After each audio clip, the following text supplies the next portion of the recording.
জাতীয়তাবাদ ও ইসলামী মূল্যবোধ ভিত্তিক আদর্শিক সম্পর্কের কারণে বিএনপির সঙ্গে ইসলামপন্থী দলগুলোর ঘনিষ্ঠতা দীর্ঘদিনের। তবে শেখ হাসিনা সরকারের পতনের পর সেই সম্পর্কের সেতুবন্ধন অনেকটাই ভেঙে যায়।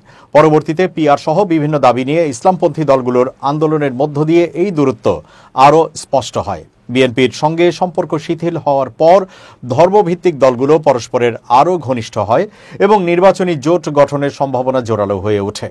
জামায়াত ইসলামী সহকারী সেক্রেটারি জেনারেল হামিদুর রহমান আজাদ বলেন, দেশপ্রেম, স্বাধীনতা, সার্বভৌমত্ব, আদর্শিক ও গণতান্ত্রিক রাজনীতিতে বিশ্বাসী দলগুলোর সঙ্গে আমাদের রাজনৈতিক ও নির্বাচনী সমঝোতা হতে পারে। কার সঙ্গে জোট হবে বা সমঝোতা হবে তা সময় মতো সিদ্ধান্ত নেওয়া হবে।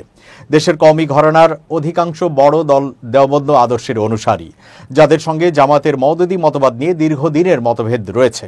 তবে সেই আকিদাগত বিভেদ সরিয়ে নির্বাচনী সমঝোতায় আসতে চায় ইসলামপন্থী 5টি দল। 300 আসনের মধ্যে অন্তত 100 আসন দাবি করছে ইসলামী আন্দোলন। মামুনুল হকের নেতৃত্বাধীন খেলাফত মজলিস চাইছে 50টি আসন, আর বাকি 3 দলের দাবি 70 থেকে 80টি আসন। দলগুলোর নেতারা জানান, আকিদাগত মতভেদ ভুলে ইসলামী রাষ্ট্র প্রতিষ্ঠার অভিপ্রায়ে তারা জোট নয়, আসন ভিত্তিক সমঝোতায় যেতে চান। তবে বিএনপি শিবিরে এই নতুন জোট তেমন কোনো উদ্বেগ সৃষ্টি করেনি।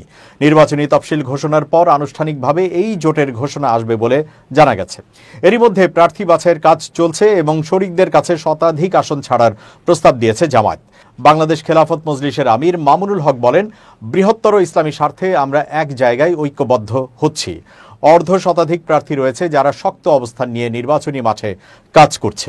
ইসলামী আন্দোলনের মহাসচিব ইউনুস আহমেদ বলেন, একটি আসনে ইসলামের পক্ষে একজন প্রার্থী থাকবে।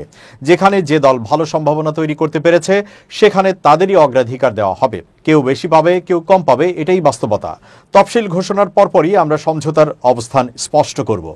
অন্যদিকে এমন কৌশলের পাল্টা হিসেবে দেওবন্দ আদর্শের বিভিন্ন ইসলামী গোষ্ঠীর সঙ্গে আলোচনা অব্যাহত রেখেছে বিএনপি।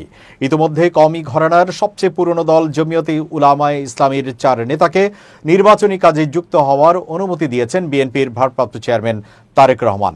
বিএনপির স্থায়ী কমিটির সদস্য হাফিজ উদ্দিন আহমেদ বলেন, ভোটের মাঠে জামায়াত জোটের তেমন কোনো প্রভাব নেই। তার ভাষায় অনেক 0+0+0 ইজ 0। তাই এগুলো নিয়ে আমরা অত চিন্তা করি না। বিএনপিও তো ইসলামী মূল্যবোধে বিশ্বাসী দল। নির্বাচনের আগে ইসলামের জিকির তুলে রাজনীতি করা দেশের জন্য সঠিক আচরণ নয়। আর জামায়াতকে আমরা এখন আর তেমন শক্তিশালী দল হিসেবে দেখি না। এদিকে আসন সমঝোতা হলেও ইসলামপন্থী জোটে এখনও একক কোনো নেতৃত্ব গড়ে ওঠেনি। জোট ক্ষমতায় গেলে কে হবেন প্রধানমন্ত্রী বা বিরোধী দলীয় নেতা সে বিষয়েও এখনও সুরাহা হয়নি।